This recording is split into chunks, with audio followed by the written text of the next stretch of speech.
नमस्कार दोस्तों, आपका स्वागत है सिंपल एजुकेशन में। मैं हूं राजेंद्र कुमार। आज की इस वीडियो में हम लोग बात करेंगे कक्षा 10 की सामाजिक विज्ञान की पाठ्य पुस्तक इतिहास के तीसरे अध्याय भारत में राष्ट्रवाद के बारे में, और इसका पहला खंड पहला विश्व युद्ध, खिलाफत और असहयोग आंदोलन के बारे में हम दृष्टिपात करेंगे। दोस्तों, पिछली वीडियो में हमने देखा था कि भारत में 1915 ईस्वी में महात्मा गांधी का साउथ अफ्रीका से प्रवेश हुआ और उन्होंने अंग्रेजी सरकार को प्रथम विश्व युद्ध के दौरान सहयोग प्रदान किया।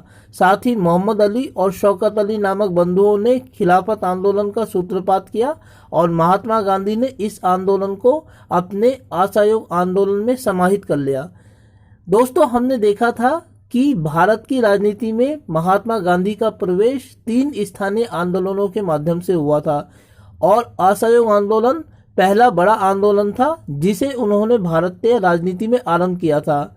आज की इस वीडियो में हम महात्मा गांधी के द्वारा लागू किए गए या आयोजित किए गए उन 3 स्थानीय आंदोलनों का अध्ययन करेंगे जिन्होंने गांधी जी को देश का इतना बड़ा नेता बना दिया कि जब उन्होंने असहयोग आंदोलन का आह्वान किया तो पूरा हिंदुस्तान उनके कहने को मानने के लिए तैयार हो गया। तो आज की इस वीडियो में हम देखेंगे कि वो 3 आंदोलन कौन कौन से थे और क्या क्या उनमें गांधी जी की भूमिका रही और कैसे इन आंदोलनों ने महात्मा गांधी को राष्ट्रीय आंदोलन की धुरी बना दिया। तो दोस्तों, वीडियो को शुरू करने से पहले मैं आपसे अनुरोध करना चाहूँगा कि आप वीडियो को शुरू से लेकर अंत तक देखें ताकि आप इस वीडियो के कंटेंट को समझ सकें। और साथ ही दोस्तों, यदि वीडियो अच्छी लगे तो वीडियो को लाइक कर दीजिएगा और चैनल को सब्सक्राइब कर दीजिएगा। साथ ही अपने दोस्तों तक मेरे इस वीडियो को पहुंचाने के लिए उनके साथ इस चैनल को और इस वीडियो को शेयर कर दीजिएगा। तो चलिए दोस्तों, बिना वक्त जाया किए हम शुरू करते हैं अपना अध्ययन 3 स्थानीय आंदोलन में गांधी जी की भूमिका। दोस्तों, पहला स्थानीय आंदोलन जो गांधी जी ने आरंभ किया था 1917 ईस्वी में, वह चंपारण आंदोलन सत्याग्रह था। हम जानते हैं कि गांधी जी के द्वारा पहला बड़ा आंदोलन जो आरंभ किया गया था वह असहयोग आंदोलन था और 1911 ईस्वी में इसको गांधी जी के द्वारा शुरू किया गया था, क्योंकि रॉलेट एक्ट के कारण और जलियांवाला बाग हत्याकांड के कारण देश में जो राजनीतिक परिस्थितियां पैदा हो गई थी उसके कारण गांधी जी ने अपना असहयोग आंदोलन शुरू किया था। और असहयोग आंदोलन में गांधी जी को बड़े पैमाने पर लोगों का साथ प्राप्त हुआ था, लेकिन ये असहयोग आंदोलन गांधी जी का पहला बड़ा राजनीतिक आंदोलन था और उन्होंने इससे पहले देश में 3 छोटे छोटे राजनीतिक आंदोलनों का संचालन किया था। इन आंदोलनों में पहला आंदोलन बिहार का चंपारण आंदोलन था जिसे 1917 में गांधी जी ने आरंभ किया था। दोस्तों, मेरे YouTube चैनल पर स्थायी बंदोबस्त से संबंधित एक वीडियो अपलोड है जिसमें हमने देखा था कि जब भारत में 1793 ईस्वी में स्थायी बंदोबस्त के तहत लागू किया गया था कॉर्नवालिस के द्वारा, तो शुरुआत में अंग्रेजों को और भारत के जमींदारों को इससे बड़ा नुकसान हुआ था, लेकिन बाद में उन्होंने नील का उत्पादन करना शुरू कर दिया था जिसके कारण उनकी आमदनी बड़े पैमाने पर बढ़ गई थी। तो हिंदुस्तान में जो चंपारण है बिहार में, वहाँ जमींदारों द्वारा किसानों को अपने खेतों पर नील की खेती करने के लिए बाध्य किया जाता था और वो लोग चाहते थे कि किसानों के द्वारा अपने खेतों पर जो नील की खेती की जाए उसके लिए 3 कठिया व्यवस्था का इस्तेमाल किया जाए। 3 कठिया व्यवस्था वह व्यवस्था थी जिसके अंतर्गत खेतों को 20 भागों में बांट दिया जाता था और यह तय किया जाता था कि इन 20 भागों में से 3 हिस्सों पर किसानों के द्वारा नील की खेती की जाएगी। लेकिन दोस्तों, भारत के जो किसान थे वो नील की खेती करने से कतराने लगे थे, क्योंकि इसकी सबसे बड़ी कमी यह थी कि नील के पौधे की जड़ें जमीन में बहुत गहराई तक चली जाती हैं और किसी भूमि पर यदि लगातार नील की खेती की जाए तो वह नील की खेती उस जमीन को बंजर बना देती है। बिहार हमारे देश का सबसे पिछड़े हुए राज्यों में से एक माना जाता है। उसकी वजह यह है कि बिहार में लंबे समय तक नील की खेती की गई थी जिसकी वजह से वहाँ की जमीन अनुपजाऊ हो गई। तो भारत के जो किसान थे चंपारण के, वो नील की खेती करने से कतराने लगे थे, जबकि जमींदार चाहते थे कि किसान 3 कठिया व्यवस्था के अंतर्गत नील की खेती करें। और इसका एक कारण यह भी था कि किसानों को जमींदारों को अपनी नील की फसल उनके द्वारा तय किए गए कीमत पर बेचनी पड़ती थी और इसके लिए वो पहले ही समझौता कर लेते थे कि वो अपनी फसल किस प्रकार उगाएंगे, कौन कौन से उपकरण उनको जमींदार के द्वारा प्रदान किए जाएंगे, कितना एडवांस दिया जाएगा, और उसके बाद उनको वही फसल जब तैयार हो जाएगी तो उन जमींदारों को बेचनी होगी और इसके लिए कीमत वह दी जाएगी जो जमींदार तय करेगा। इस प्रकार दोस्तों नील की खेती करना भारत के किसानों के लिए, चंपारण के किसानों के लिए बिल्कुल हर तरह से नुकसान का सौदा था। तो हुआ ये कि 1917 में चंपारण के किसानों ने नील की खेती करने से इनकार कर दिया और जमींदार तथा किसान दोनों लामबंद हो गए। परिस्थितियों को बिगड़ता हुआ देखकर वहां एक स्थानीय नेता थे रामचंद्र नाम के, उन्होंने गांधी जी को आमंत्रित किया। दोस्तों पिछली वीडियो में हमने देखा था कि जब 1916 ईस्वी में बनारस हिंदू विश्वविद्यालय के वार्षिक सम्मेलन में महात्मा गांधी को आमंत्रित किया गया था तो वो अकेले ऐसे नेता थे जिन्होंने हिंदुस्तान की आम जनता का जिक्र किया था। इसीलिए हिंदुस्तान के स्थानीय स्तर पर जो बड़े लोग थे उनको इस बात का एहसास होने लगा था कि यह व्यक्ति हिंदुस्तान की राजनीति में एक नए युग का सूत्रपात करेगा। शायद इसी बात को ध्यान में रखते हुए रामचंद्र जो स्थानीय नेता थे चंपारण के, उनके द्वारा गांधी जी को आमंत्रित किया गया। दोस्तों जब गांधी जी चंपारण पहुंचे तो उन्होंने नील की खेती करने से किसानों को इनकार कर दिया और तैयार किया कि वो खेती ना करें, और ब्रिटिश सरकार के ऊपर उन्होंने दबाव डाला कि वो इस मामले की जांच करने के लिए एक आयोग का गठन करें।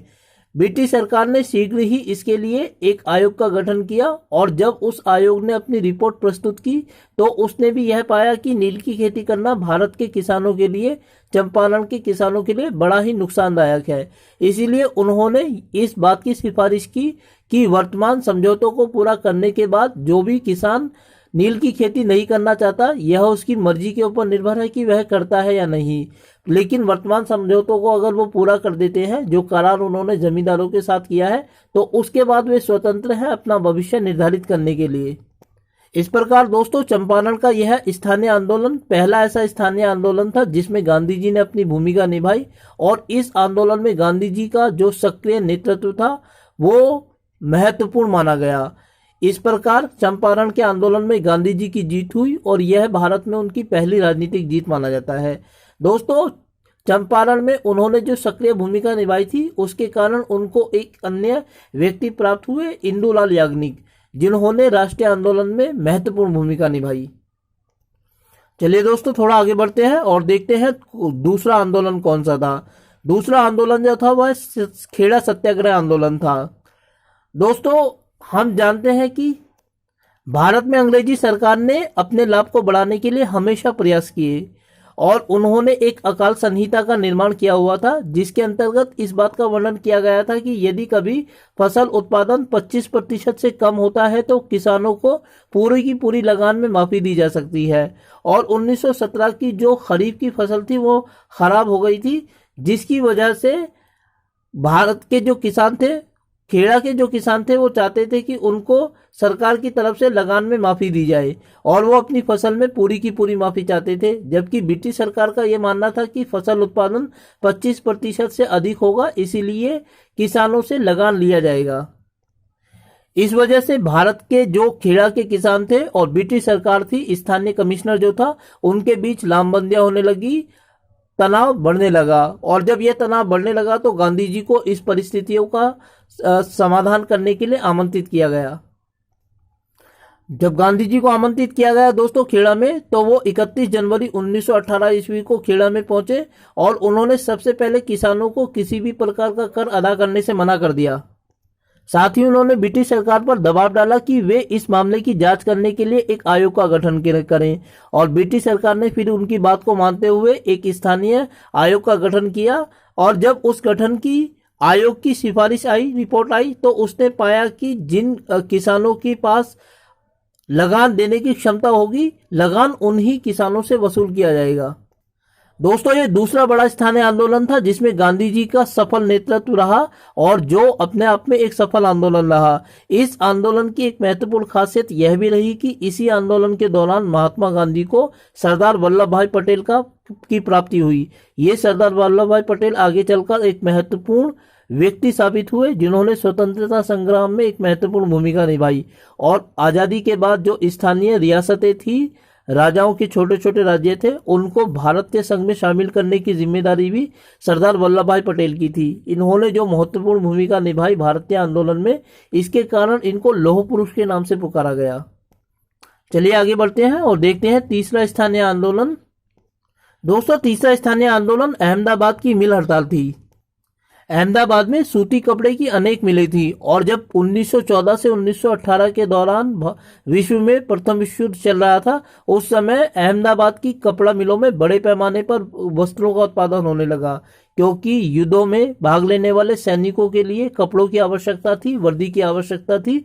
इसीलिए अहमदाबाद की सूती कपड़ा मिलों में बड़े पैमाने पर कपड़ों का उत्पादन किया गया, जिनके द्वारा सैनिकों के लिए वर्दी का निर्माण किया जाता था।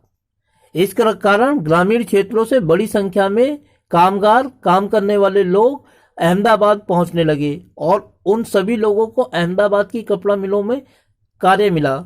लेकिन दोस्तों, जिस समय प्रथम विश्व युद्ध चल रहा था, उसी समय यह हुआ कि प्लेग की महामारी फैल गई और लोग जो कामगार थे वो बड़ी संख्या में मरने लगे। ऐसे में सारे लोग जो मजदूर ग्रामीण क्षेत्रों से काम करने के लिए अहमदाबाद की कपड़ा मिलों में आए थे, वो सारे के सारे लोग काम छोड़कर जाने लगे और वापस अपने गांव जाने लगे। और जबकि जो वहां के कपड़ा मिल मालिक थे, उनको अपना फायदा नुकसान होता हुआ दिखाई देने लगा। इसी कारण उन्होंने इन कारीगरों को रोकने के लिए प्लेग बोनस देना आरंभ कर दिया। लेकिन दोस्तों, ये हुआ कि 1918 ईस्वी में जब प्रथम विश्व युद्ध समाप्त हो गया और प्लेग की महामारी भी खत्म हो गई, तो मिल मालिकों ने इन कारीगरों को न केवल बोनस देना बंद कर दिया, बल्कि उनकी मजदूरी भी घटानी आरंभ कर दी। इस बात पर जो कारीगर थे वे नाराज हो गए और वे चाहते थे कि यदि बोनस खत्म कर दिया गया है तो उनकी आमदनी में वृद्धि की जाए, उनकी मजदूरी में वृद्धि की जाए, और वो चाहते थे कि उनकी मजदूरी में कम से कम 50% की वृद्धि की जाए। इसकी वजह से कारीगरों के बीच और मिल मालिकों के बीच तनातनी हो गई और मजदूरों के हड़ताल में चरमर जाने से पहले ही मिल मालिकों ने लॉकआउट कर दिया। दोस्तों, लॉकआउट का मतलब होता है कि समस्या शुरू होने से पहले ही फैक्ट्री को बंद कर देना, यानी कि मिल मालिक जब मजदूरों के हड़ताल पे जाने से पहले ही अपनी मिलों को खुद ताला लगा देते हैं, तो ऐसी घटना को लॉकआउट कहा जाता है। इस समय तक जो दो स्थानीय आंदोलन चंपारण और खेड़ा में गांधी जी ने सक्रिय भूमिका निभाई थी, उनकी छवि पूरे हिंदुस्तान में एक बड़े राजनेता के रूप में उभर चुकी थी। इसीलिए उनको इस परिस्थितियों का सुलझाने के लिए आमंत्रित किया गया। उन्होंने मजदूरों पर, जैसे ही वो अहमदाबाद आए तो उन्होंने मजदूरों को काम पर लौट जाने के लिए कहा और साथ ही मिल मालिकों को भी उन्होंने समझाया कि पहले दिन वे मजदूरों को 50% वृद्धि दें। सॉरी दोस्तों, माफ कीजिएगा। पहले दिन उन्होंने मिल मालिकों को कहा कि वे मजदूरों को 35% की वृद्धि के साथ उनकी मजदूरी दें और दूसरे दिन थोड़ा घटाकर 25% की वृद्धि दें। साथ ही तीसरे दिन वो उनको 27.5% की वृद्धि करके वेतन दें और साथ ही उन्होंने ब्रिटिश सरकार के ऊपर दबाव डाला कि वे इसके लिए एक समिति का गठन करें। इस समिति ने जब अपनी रिपोर्ट प्रस्तुत की तो उन्होंने मजदूरों की मजदूरी में 35% की वृद्धि कर दी। इस प्रकार इस स्थानीय आंदोलन में भी गांधी जी की जीत हुई और मजदूरों की जो वृद्धि थी वो 35% उनकी मजदूरी में वृद्धि हो गई। इन तीनों ही आंदोलनों में गांधी जी ने जो महत्वपूर्ण भूमिका निभाई, उसके कारण ये तीनों ही आंदोलन सफल रहे। इन तीनों आंदोलनों ने गांधी जी को देश का एक इतना बड़ा नेता बना दिया कि जब जलियांवाला बाग हत्याकांड के कारण उन्होंने असहयोग आंदोलन का पूरे देश के लिए आह्वान किया तो पूरे देश की जनता ने उनका साथ दिया। कहा जाता है कि उन्होंने असहयोग आंदोलन के दौरान एक तिलक फंड की स्थापना की थी, जिसमें अप्रैल 1921 ईस्वी तक 1 करोड़ रुपए इकट्ठे किए जाने थे और इन 1 करोड़ रुपयों से देश में अलग अलग चरखों की स्थापना की जानी थी। यह 1 करोड़ रुपया जो इकट्ठा किया जाना था, यह देश की जनता से दान लिया जाना था। कहा जाता है कि यह 1 करोड़ रुपया 1 महीने के अंदर ही इकट्ठा हो गया था। तो दोस्तों, ये 3 स्थानीय आंदोलन वे बड़े आंदोलन थे जिन्होंने महात्मा गांधी को राष्ट्रीय आंदोलन की धुरी बना दिया और यह धुरी तब तक कायम रही जब तक 15 अगस्त 1947 ईस्वी तक भारत को आज़ादी नहीं मिल गई। तो दोस्तों, भारतीय राष्ट्रवाद के संबंध में ये थे वे 3 स्थानीय आंदोलन जिसमें गांधी जी की महत्वपूर्ण भूमिका थी और जिन्होंने गांधी जी को देश का एक बड़ा नेता बनाया। दोस्तों, उम्मीद करता हूं कि आपको वीडियो अच्छी लगी होगी और साथ ही आपसे अनुरोध करता हूं कि यदि वीडियो अच्छी लगी तो वीडियो को लाइक करें और चैनल को सब्सक्राइब करें। साथ ही मेरी वीडियो को अपने दोस्तों तक पहुंचाने के लिए उन चैनल को उनके साथ शेयर करें और ऐसी ही वीडियोस के लिए बने रहें मेरे साथ मेरे यूट्यूब चैनल सिंपल एजुकेशन पर। वीडियो को देखने के लिए आपका बहुत बहुत धन्यवाद दोस्तों।